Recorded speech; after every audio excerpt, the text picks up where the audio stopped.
어떤 과목을 들어야 어떤 학과의 지원이 적합하다라고 하는 것은 그게 대학에서 배우는 과목의 특성도 있고요. 사실은 그 학과가 갖고 있는 특성을 반영하고 있다. 이렇게 봐야 되는 부분들이 있습니다.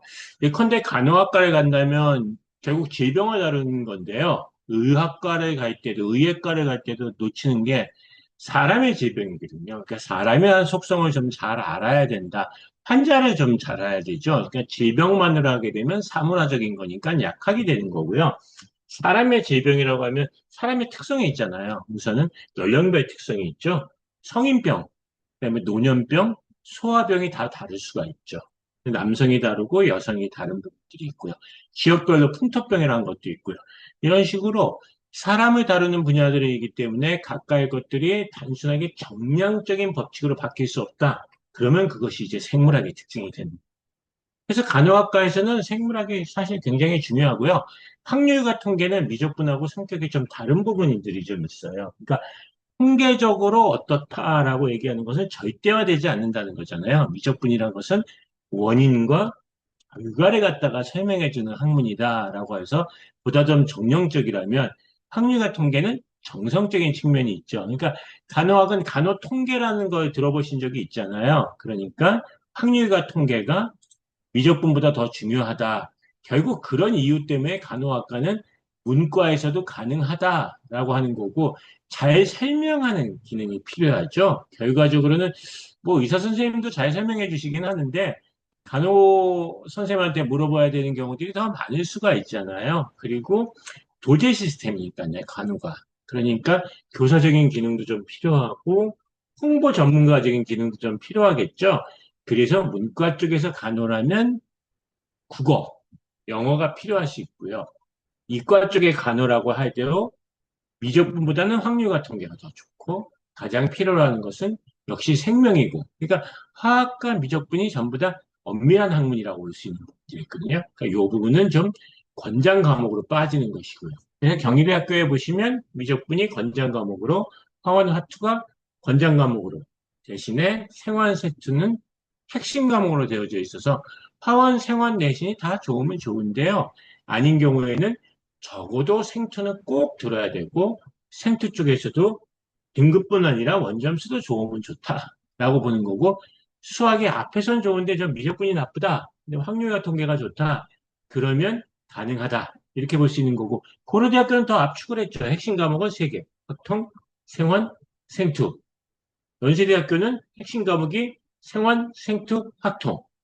그러니까 어때요? 대학별로 크게 다르지 않다. 이렇게 봐야 되는 부분들이 있죠. 다 간호학이라는 걸 하는 동업자적인 부분들, 그런 성격들이 더 강하다. 이렇게 봐야 되는 부분들이 있을 것 같아요. 가나다라는 순서로 안 하고요. 학과별로 속성이 모여져 있을 때, 모여져 있는 걸 좀 모았는데, 건축학과는 이과긴 해요. 이과긴 한데 조금 독특함이 있죠. 사실 건축학의 세특들을 보면 건축사가 많이 쓰여져 있단 말이에요. 근데 사실 건축학은 건축사적인 광고 홍보학적인 걸 생각하지는 않거든요. 그러면 건축학에서 미적분이 왜 중요한가라고 하는 부분들. 기하는 당연히 중요할 수밖에 없어요. 그렇죠? 어떻게 보면 기하의 역사가 건축학의 역사다. 이렇게 볼 수 있는 부분들이 있으니까요. 피라미드라든지 중세 성당 같은 것들은 다 미적분, 뭐야, 기하 역사니까요. 근데 미적분도 건축학에서 사실은 굉장히 중요합니다. 경희대학교에서도 건축학의 핵심 과목이 미적분이고요. 고려대학교에서도 미적분, 성균관대학교에서도 미적분입니다. 오히려 기하와 확통은 권장 과목으로 되어져 있고, 그다음에 지구과학을 알면 좋지만 물리만 아는 것만으로도 충분하다. 그러니까 뭐 자연과의 경치가 어떻고 뭐 어떤 건축가들 있잖아요. 뭐 이런 사람들을 다루는 것보다는 미적분이 잘 됐었으면 좋겠다라고 봐야 되는 거예요. 그러니까 어떤 집을 지어야 되냐라고 할 때 아름다운 집보다 먼저 하는 건 튼튼한 집, 물이 새지 않는 집, 지진에 무너지지 않는 집이지 않겠어요? 근데 그렇다면 어떻게 되냐면 결국 힘에 대한 얘기입니다.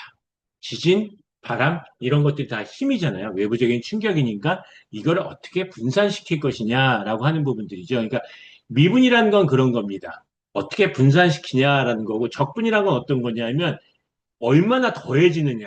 라고 하는 거거든요. 하중이 얼마나 더해지느냐, 뭐 이런 것들에 대한 얘기입니다. 그래서 예컨대 자동차도 그렇지만요. 건축물도 곡선 디자인을 많이 쓰죠. 이렇게 곡선 디자인을 갖다가 많이 쓰는 것은 잘 버틸 수 있기 때문에, 빗물도 잘 흘러내리기 때문에 그런 건데, 그럼 이렇게 곡선 건물을 쓸 때는 어떻게 해야 돼요? 곡률이라는 게 필요하죠? 이 곡률이라는 게 또 미적분에 해당된다. 이렇게 봐야 될 것 같아요. 미적분은 사실 또 최적화 개념이기도 합니다. 그러니까 가성비요. 가성비가 이제 미적분의 개념이다. 이렇게 봐야 될 것 같습니다. 그러니까 그런 관점에서 놓고 보면 금융공학 쪽에서도 확률과 통계보다 더 중요한 과목이 미적분일 수 있겠죠. 그러니까 건축학에서도 이러한 건축학에 지향하는 바가 튼튼한지. 그러니까 중세의 성당 같은 것들이 이제 무너졌었거든요. 높이 짓다가. 그러니까 그게 무너지면서 더 이상 높이 짓는 경쟁을 안 하게 되거든요. 그러니까 그런 역사보다는 미적분에 대한 부분들을 좀 많이 아는 것이 좋고, 힘을 다루는 과목이 물리잖아요. 그러니까 극단적으로 얘기하면 건축학과는 미적분, 물리, 기하. 이 세 과목이다. 이렇게 봐야 될 것 같아. 자유전공학부는 어떻겠어요? 자유전공학부는 이과에서 다루는 모든 과목을 다 할 수 있겠죠. 그러니까 내가 건축학과를 가야 되는데 어떤 과목이 치명적으로 좀 약하다. 그렇게 됐을 때는 자유전공으로 될 수 있고, 자유전공이 또 문과, 이과로 나눠진 대학들도 있고요. 문이과가 합쳐져 있는 대학들도 있잖아요. 그런 부분들이 좀 보일 수 있지 않을까라는 생각이 들어요. 자, 그럼 건설환경공학과는 어때요? 토목이라고 부르잖아요. 그러니까 토목이라고 부르는 건 뭐겠어요? 토목은 암석이죠. 그러니까 지구과학이 당연히 필요하죠. 이게 건축학하고 좀 다른 속성이다. 이렇게 봐야 될 것 같아요. 그러니까 건축학은 힘이 어떻게 되어지냐, 힘을 어떻게 피할 수 있느냐라고 보는 것들에서, 그러니까 안전성을 다루고 있긴 하지만 건축학 쪽은 지반공학을 다루지는 않거든요. 지질공학을 다루지는 않고요. 터널을 뚫는 건 건축학에서 하지는 않잖아요. 그러니까 그건 이제 건설환경공학과에서 하니까, 토목공학과에서 하니까, 다리 말뚝 박는 것도 마찬가지잖아요. 그러니까 그런 부분들도 있고요.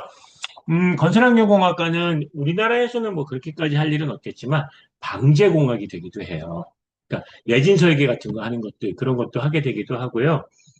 경우에 따라서는 이제 해양공학 쪽에 해당되어지는 것, 댐, 방조제, 항만건설 이런 것도 그 건설환경공학과의 파트이긴 해요. 그러니까 하천공학이라고 부르는 부분들 있잖아요. 그러니까 그런 부분들도 건설환경공학과, 그러니까 건설환경공학과, 토목공학과, 뭐 사회환경 시스템공학과 이름들은 다 굉장히 다르게 다루고 있는데요. 여기서 건설환경이 아닌 사회환경이라고 다루는 건 그만큼 이게 공공성이 있다라고 얘기를 하는 거예요. 산사태를 막는 것 같은 건 굉장한 공공성이 있잖아요. 그러니까 산사태를 막기 위해서는 어떻게 해야 되겠어요? 옹벽 잘 지어줘야 되겠죠. 근데 옹벽은 이 수직적이잖아요. 그러니까 비탈이라는 건 각도가 있잖아요. 그러니까 사면 도각. 뭐 이런 거 같은 것도 할 수 있는 부분도 있지 않겠습니까? 마찬가지예요. 그 해수욕장 같은 것들. 안 없어지게 하려면 이 조속 현상에 같은 것들을 잘 보면서 만들어야 되는 부분들이 있지 않겠어요? 그런 부분들이 있고, 그다음에 건설 자재 같은 것도 이 광물의 성질이라는 게 있으니까, 그러니까 이게 좀 지구과학적인 부분들이 있죠. 그러니까 건축 쪽에서 친환경을 다룬다라고 하면 좀 애매하죠. 근데 건설환경공학과에서 친환경을 다룬다라고 하면 아주 적절하죠. 그래서 이제 건설환경공학과라고 부르는 거고요. 중앙대학교에서 얘기하는 플랜트공학과에서 플랜트는 건설환경하고는 또 좀 다르죠. 우리 왜 바다에 가면 정유선 간다고 해서 크게 세우는 것도 있잖아요. 그런 게 이제 플랜트에 해당된다라고 보면 될 것 같아요. 그러니까 조선소 옆에도 이제 플란트 세우죠. 우리가 이제 그 원유 추출할 때 쓰는 거 이제 석유화학 플랜트라고 얘기하는 거고요. 그 다음에 그 발전소? 발전 플랜트라고 해요. 그 자체를 갖다가. 뭐 이렇게 돼서 공장 세울 때도 그렇고, 배 만들 때도 그렇고. 그러니까 이런 것들이 다 플랜트에 해당되어지니까, 어, 요건 이제 건설공학과하고는 좀 약간 다른 부분들이 있고요. 건축공학과하고 건설환경공학과하고는 어떻게 다르냐라고 얘기하면 사실 뭐 그렇게 큰 차이가 있지는 않습니다. 그러니까 건축공학과에서도 토목공학과를 좀 다룬다라고 볼 수 있는 부분들이 있지만 건축적인 성격이 좀 더 있다라고 하는 부분들이 좀 있겠죠. 그러니까 토목공학과는 영어로 얘기할 때 시빌 엔지니어링이라는 말을 쓰거든요. 그러니까 사회환경공학과란 말이 나왔고요. 건축공학과는 아키텍처란 말을 쓰잖아요. 그러니까 아키텍처란 건 뭐냐면 빌딩, 아파트 이런 것들에 대한 거죠. 그러니까 디자인 예술적인 측면들이 조금 더 있죠. 그러니까 토목이라고 다루면 그건 도로, 터널, 댐, 좀 이런 생각이 드는데 사실은 이쪽 토목 쪽에서도 요새 고층 아파트 짓는 것들, 주상복합 같이 이렇게 높은 층 짓는 것들은 사실 토목공학과의 영역이니까 건축공학과하고 건설환경공학과, 사회환경공학과가 완전히 다르다. 이렇게 얘기할 수는 없고. 그러니까 고려대학교는 어떻게 돼요? 건축, 사회환경공학과. 경희대학교는 사회 기반 시스템이니까 터널댐 그쪽이 좀 더 많은 거다. 뭐 이렇게 볼 수 있는 부분들도 있을 것 같아요. 역시 구조, 하중에 대한 얘기니까 미적분이 중요하고요. 기하 필요하고요. 물리 필요하고요. 그렇죠? 그래서 지금 어떻게 보면 동국대학교는 이 욕심이 많아요. 뭐 물리, 미적분, 기하, 지구과학 다 핵심이라고 했는데 지구과학을 배웠다면 건축 쪽에서는 그렇게 써먹을 일이 없지만 건축공학과 쪽에서는 좀 써먹을 일은 있고 그렇다고 해도 지구과학보다 먼저 더 중요하다고 생각하는 것이 있다면 물리, 물리보다 더 중요하다고 생각하는 게 있다면 미적분.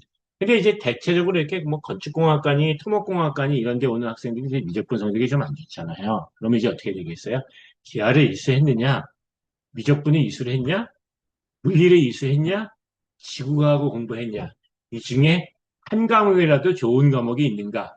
뭐 이런 식으로 먼저 좀 따져서 봐야 되는 부분들이 있다. 이렇게 봐야 될 것 같아요. 그러니까 그거에 비해서 또 공간정보공학과는 같은 공학을 하기는 하지만 또 건축공학과하고는 또 다른 문제잖아요. 그렇죠? 그래서 그러면 기록을 할 때 건축공학과나 토목공학과 쪽으로 열심히 하다가 공간정보공학과 쪽으로 넘어갈 수 있는가라고 얘기를 하면 그럴 수도 있어요. 그러니까 이게 결국은 공간이라고 얘기하는 것은 지구를 얘기하는 거예요, 지구. 그러니까 위성, 드론, GPS를 이용해서 지형 데이터를 모으는 거에 대한 얘기거든요. 그러니까 국토, 도시 이런 것들에 대한 거고. 그러니까 옛날 따지면 이게 지적학과였단 말이에요. 근데 오늘날에 왜 이 GIS, 지리정보 시스템이 중요하냐 하면 결국은 자율주행차. 이것 때문에 그런 거잖아요. 근데 자율주행차를 좀 더 확대시켜서 공공적인 차원에서 놓고 보면 스마트 시티죠. 그래서 스마트 시티라고 이름 붙여진 데가 사실은 공간정보공학과고요. 그러니까 건축공학과는 아키텍처적이잖아요. 그다음에 토목공학과, 건설환경공학과는 시빌적이잖아요. 그럼 이거는 어떠냐면 지구적이라고 보는 거죠. 그러니까 스마트 시티가 가장 넓은 걸 다루고 있다라고 봐야 되겠는데, 근데 사실 빌딩도 어떻게 보면 내부, 외부 이런 환경들을 같이 구성하고 있는 형태잖아요. 어떤 도시에 어떤 빌딩이 있다라고 하는 것들은 어떤 환경을 만들었다라고 하는 부분들이 있잖아요.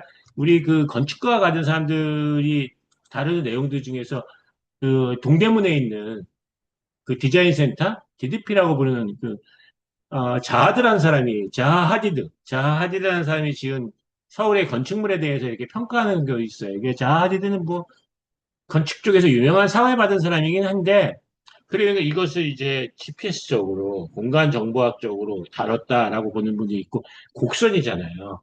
그러니까 미적분적인 기술, 건축공학적인 기술이 잘 들어와 있다라고 하는 부분들이 있는데 그런데 이게 동대문 디자인 프라자가 그곳에 있는 것이 적합한가에 대한 평가는 좀 엇갈리는 부분들이 있죠. 그게 있어서 뭐 동대문을 좀 살렸다 이런 평가를 뭐 많이 받고 있는 것 같지는 않아요. 그렇죠? 사실 왜냐하면 이 건축가가 갖고 있는 명성에 비해서는 도시의 풍경을 만들 때 잘 만드는 게 좀 못됐다. 왜냐하면 주변 환경과의 문제 있잖아요. 도시 맥락이라고 하는 것이 있는데 동대문이 서울의 성곽 동대문도 있고 거기에 야구장이 있던 곳이잖아요. 동대문 운동장, 동대문이 있는 곳에 갑자기 좀 우주선이 침범해서 툭 내려앉은 것 같은 뭐 이런 것들이 좀 있는 편이지 않냐라는 생각이 들고요. 그다음에 이제 뭐 내부 전시 공간을 할 때, 배치를 할 때 어떻게 하는 거라든지 가장 중요한 건 역시 또 돈 문제이기도 할 것 같아요. 그러니까 돈이 좀 너무 많이 들었던 것도 있지 않은가라는 생각이 들어져요. 그러니까 공간 정보라고 하는 부분들은 그러니까 이렇게 가장 큰 스케일에서 보기도 하지만 그게 또 시각적인 상태에서 보면 이제 역사적인 관점에서 볼 수 있는 부분들도 있다. 이렇게 봐야 될 것 같아요. 그래서 어쨌든 공간 정보도 미적분, 물리를 다루고 있고 지구과학이 좀 필요하다라고 하는 부분들이 좀 있습니다. 근데 이제 공간 정보는 그럼 기하가 필요하지 않냐라고 하는 부분들이 있을 수가 있잖아요. 그러니까 왜냐하면 지금 보시면 기하라는 게 이 건축학과 쪽에서는 좀 얘기 좀 나왔는데 사회개발 시스템에서는 기하가 다뤄주고 있고 건축공학에서는 기하가 다루고 있는데 시립대학교에서는 공간 정보를 다루면서 기하가 필요하지 않다라고 얘기했잖아요. 그거는 이제 그것까지 넣는 건 좀 너무 복잡한 것 같아서. 그래서 그랬던 거였고 기하에서 다루는 공간 좌표, 벡터라고 하는 것들이 당연히 공간 정보에서 되게 많이 필요하죠. 왜냐하면 지구라는 건 둥글잖아요. 우리가 보는 지도는 2차원이잖아요. 그러니까 이거를 2차원을 옮기려고 하는 걸 뭐라고 한다? 기하학적인 변환이다. 이렇게 얘기를 하는 거예요. 그 다음에 이제 마찬가지로 기하학적인 관계라는 걸 활용하는 거예요. 내비게이션 길찾기를 할 때 기하학적인 관계라는 걸 하죠. 그러니까 이거는 기하가 안 들어가 있기 때문에 뭐 안 해도 된다. 이렇게 얘기하기는 좀 어려울 것 같고요. 기하까지 넣기에는 좀 벅찼다. 그러니까 미적분하고 물리 잘하는 것만으로도 됐다. 지구과학을 배우는 것이 더 필요했다. 이런 정도로 이해하시면 될 것 같습니다. 마찬가지 얘기예요. 기계공학과에서 그러니까 화학이 필요하냐라고 할 때 우선순위에서 밀리는 건 맞아요. 근데 또 경희대학교는 기계공학과에서 화학이 필요하다고 또 넣어놨단 말이에요. 그러니까 나는 기계공학과에 가기 위해서 분명히 화학 말고 우란, 무이투, 물리 실험을 배웠습니다. 라고 얘기를 하면 그거는 잘한 거예요. 그럼 경희대학교에서는 핵심 과목이라고 되어져 있는데 괜찮겠습니까? 고려대학교에서도 핵심 과목으로 되어져 있는데 괜찮겠습니까? 부산대학교에서는 권장 과목 있잖아. 그렇죠? 근데 전반적으로 놓고 보면 화학을 갖다가 다 핵심 과목으로 다루고 있긴 한데요. 물리는 투 과목까지 핵심 과목으로 다루고 화학은 원까지만 핵심 과목으로 다루고 있으니까 그래도 기계가 물리보다는 화학이 더 중요하다. 이렇게 볼 수 있는 부분들이 있겠는데요. 기계 안에 열기계가 있어요. 에너지 기계, 보일러, 내연기관 이런 거 있잖아요. 발전소 있잖아요. 자동차 엔진이 그 어디서 다루는 거예요?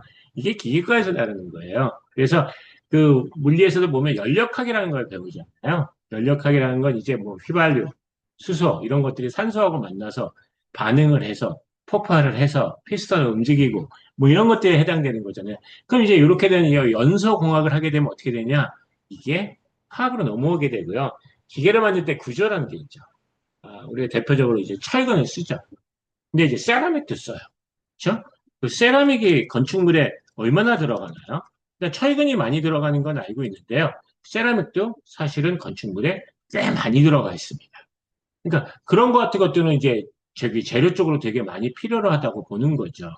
그러니까 세라믹이라는 게요, 자외선, 비바람, 산성비, 뭐 이런 거 같은 것도 다 맞고 불에도 좀 많다고요. 그러니까 친환경성이 좀 있다. 이렇게 봐야 될 것 같아요. 그래서 대표적으로 과거 건축으로 따져볼 때 가우디의 그뭐 공원에 있는 건축물들 있잖아요. 그런 것들이 이제 이런 것들이 좀 한 부분들이 좀 있죠. 그렇잖아요. 그래서 이제 고층 빌딩 같은 데도 이제 세라믹 패널 같은 걸 붙여서 뭐 바람도 이겨내고 특히 바다 쪽에는 이런 것들 좀 되게 많이 해야 되는 부분들이 있겠죠. 그렇게 되어지는 부분이 있고 기계 쪽에 해당되어진다라고 봐야겠죠. 배터리, 2차 전지 이런 것들도요. 그럼 이럴 때 전기차 같은 것들이요. 이럴 때도 마찬가지로 그러면 전기차는 안에 배터리가 있잖아요. 배터리는 내부에서 리튬이 이제 화학 반응을 막 일으키는 거잖아요. 그렇게 되면 열이 막 일어나게 되잖아요. 그럼 이걸 유체공학을 이용해서 기계공학적으로 설계를 해야 되는 부분들이 있지만 재료적으로 놓고 볼 때도 뭐 쓸 수 있는 부분들이 있다. 이렇게 보는 것들이 있죠.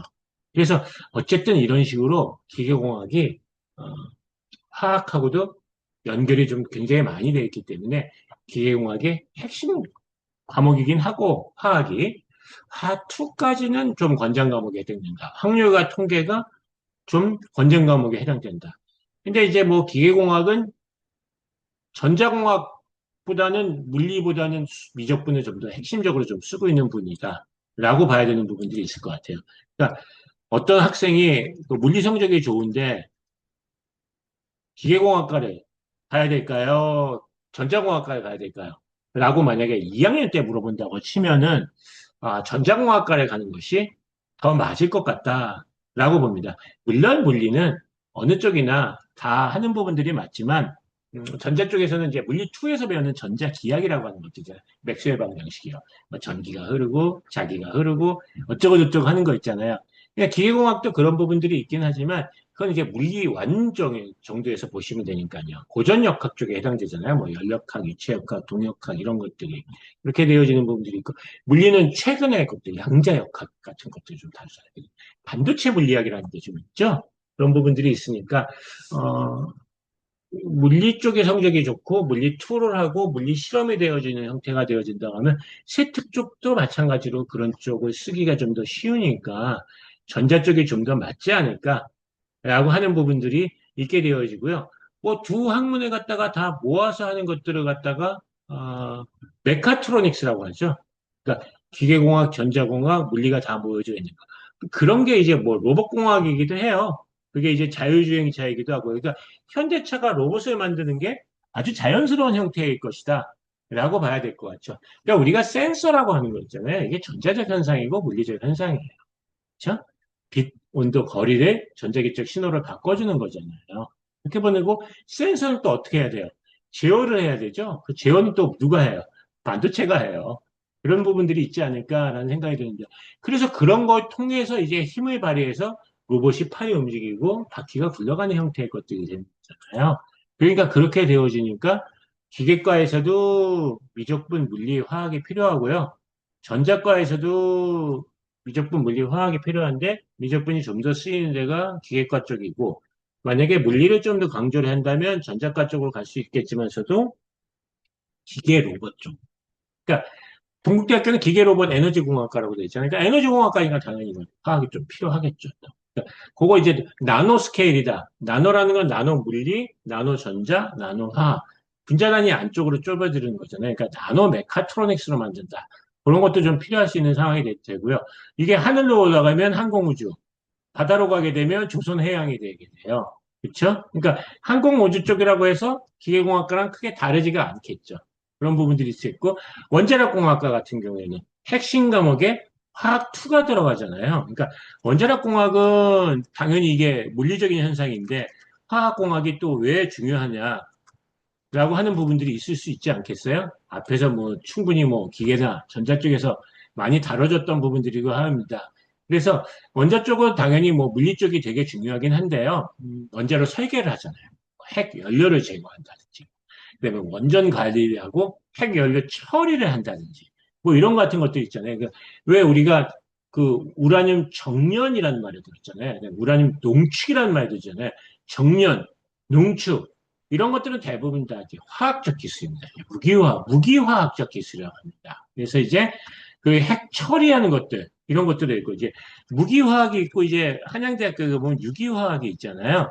그러니까 무기화학은 이렇게 원자력 공학과 관계되어져 있는 거라면, 무기화학은 이제 유기화학이라고 하는 부분들은 이제 그걸 이제 고분자 공학이라고 부르기도 하고요. 그렇죠? 그러니까 그 가까이 것들에서 조금씩 더 강조를 하다 보면 나오게 되는데 기본적으로 유기화학이라고 하는 것은 탄소 수소 결합해서 석유화학 제품이에요.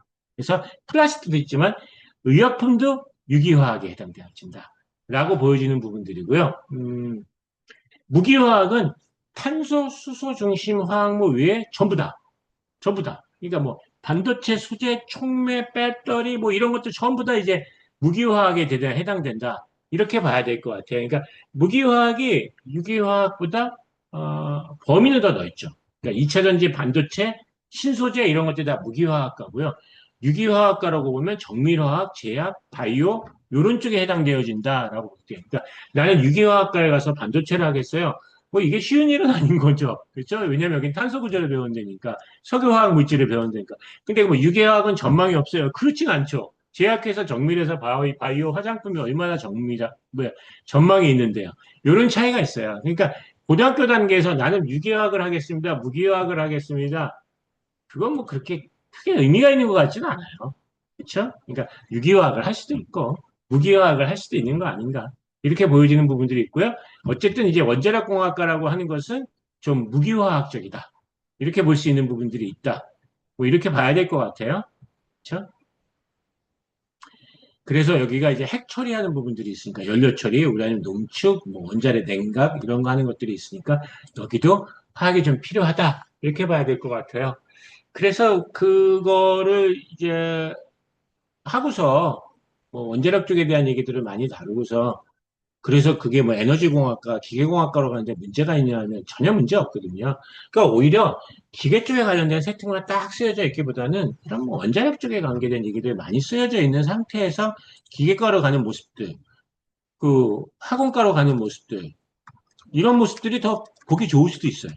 그러니까 세팅을 쓸 때 너무 저기 전공을 갖다가 유명한 과는 그 과에 맞춰서만 전공을 한다기보다는 그거에 반계과 쪽인 것들이 좀 더 나와주면 좋지 않을까라는 생각이 들어져요.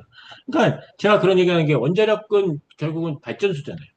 플랜트일 수도 있겠죠. 그러니까 플랜트라고 하면 어떻게 돼요? 건설환경 플랜트가 되겠죠. 근데 원자력은 또 어떻게 보면 기계잖아요. 그러니까 그 에너지 기계잖아요. 에너지 공학이잖아요. 그러니까 기계공학 쪽에 볼 수도 있는 부분들이 있겠죠. 그다음에 원자력 처리는 또 그게 화학공학이잖아요. 그러니까 그다음에 그 저기 후쿠시마 같은 경우도 벌써 알다시피 고온고압 냉각수 그렇죠? 그렇게 만들어야지 정화 시스템을 만들어야 되지 않겠습니까? 그러니까 이런 것들 수처리하는 것들도 환경공학에 해당되어지는 부분도 있겠죠. 그러니까 원자력 하나만 갖고 해서도 기계공학이든지 화학공학이든지 얼마든지 쓰여질 수 있는 부분도 있고요. 조선 쪽하고서 기계공학과를 간다고 해서 전혀 이상하지 않잖아요. 그렇죠? 그러니까 나는 기계가 되어진다. 다 그쪽으로만 들어가지 않았으면 좋겠다. 라는 부분들이 있어요. 그래서 도시공학과다, 도시 시스템공학과다. 뭐, 이름에 시스템이 붙냐, 안 붙냐에 대한 차이가 뭐냐라고 놓고 보면 수학을 더 강조한다? 뭐 이런 차이로 볼 수도 있는 부분들이 있겠고요. 사실은 본질적으로는 굉장히 같은 거다. 이렇게 봐야겠죠. 그러니까 도시공학은 그건 공간정보공학하고 많이 다른가라고 얘기하면 도시공학도 공간정보공학하고 같은 부분들이 있어요. 왜냐하면 기본적으로 스마트 시티라고 하는 것도 도시를 어떤 식으로 제어를 할 거냐, 효율적으로 설계를 할 것이냐, 라는 측면에서 놓고 볼 때 그렇고요. 서울시립대학교 교통공학과 그냥 교통공학과는 극단적으로 얘기를 하면 시립대학교 쪽에서 놓고 보시면 교통공학과가 나오는데 거기는 딱 물리 하나만 추천 과목으로 좀 넣거든요. 여기 보시다시피. 왜 그럴 수도 있어요. 그러니까 최적화라는 개념이다. 라는 차원에서 놓고 봤을 때 막힘없이 움직일 수 있는 거. 이런 거니까. 그러니까 스마트 모빌리티, 이거 뭐 자동차 공학에서 미래 자동차 이런 거 있잖아요. 요것도 이제 물리 쪽에 해당되고 교통공학에 해당되는 도시공학은 환경공학이기도 해요. 그러니까 그 과거에 인천에서도 문제가 되어졌던 부분들이 있긴 하지만서도 상하수도 관리 이런 것도 환경공학 같은 것도 이런 것도 마찬가지로 도시공학 쪽에서 다루는 분야였잖아요. 그러니까 그런 부분들도 마찬가지로 좀 들어갈 수 있다라고 봐야 될 것 같아요. 이제 뭐 반도체는 뭐 워낙들 잘 아시니까요. 물리 2에서 전자기 반도체 잘 들으시면 되고요.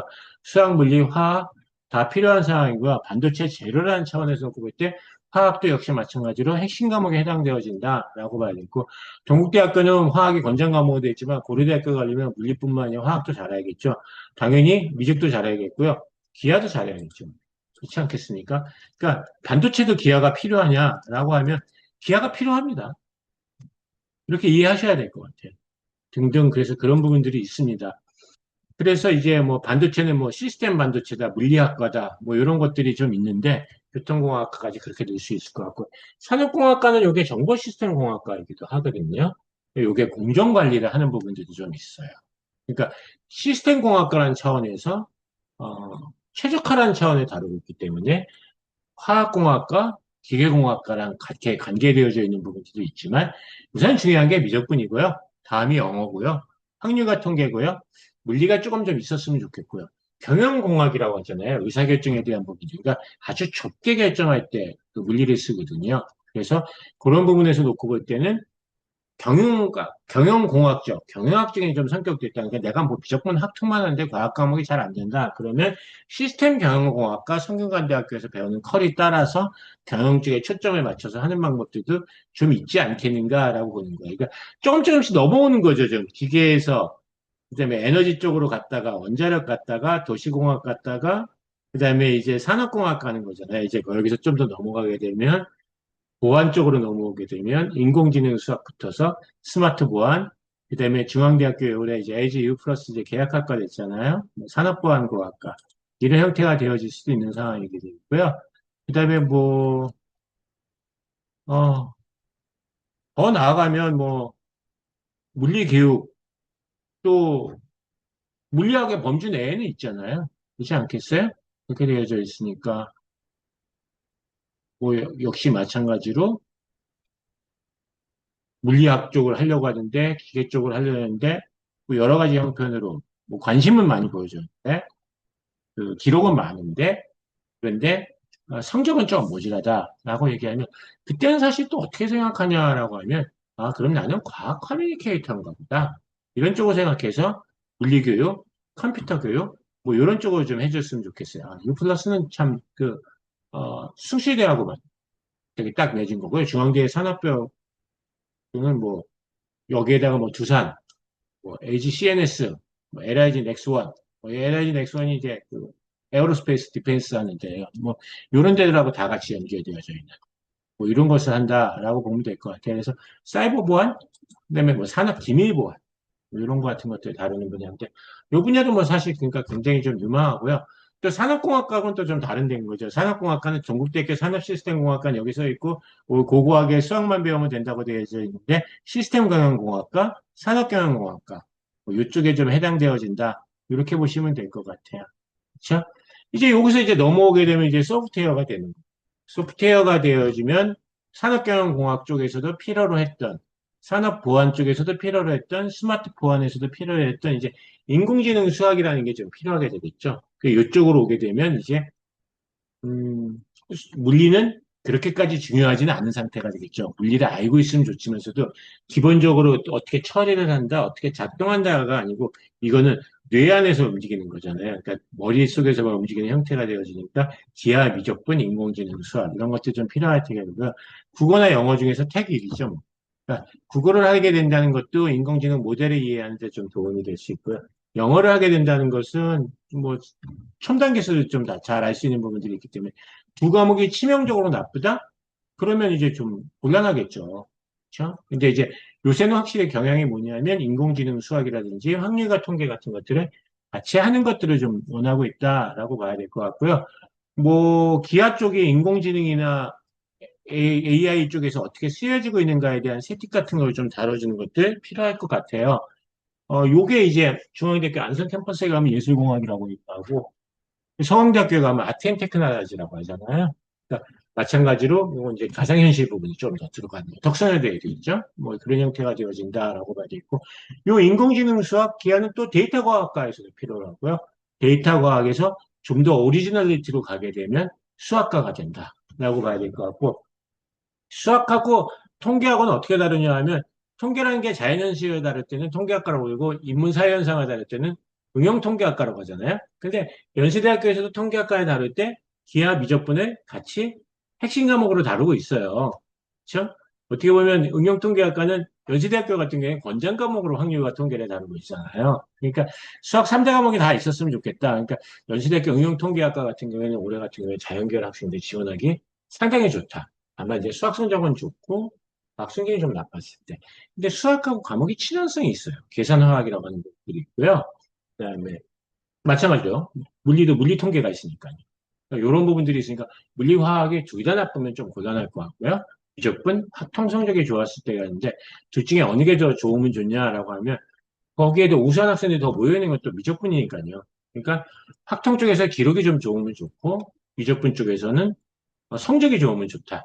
이렇게 되어지는 부분들이 있지 않을까라는 생각이 되어집니다. 이제 분자생물 생명공학부터는 다음 파트에서 다루도록 하겠습니다. 고맙습니다.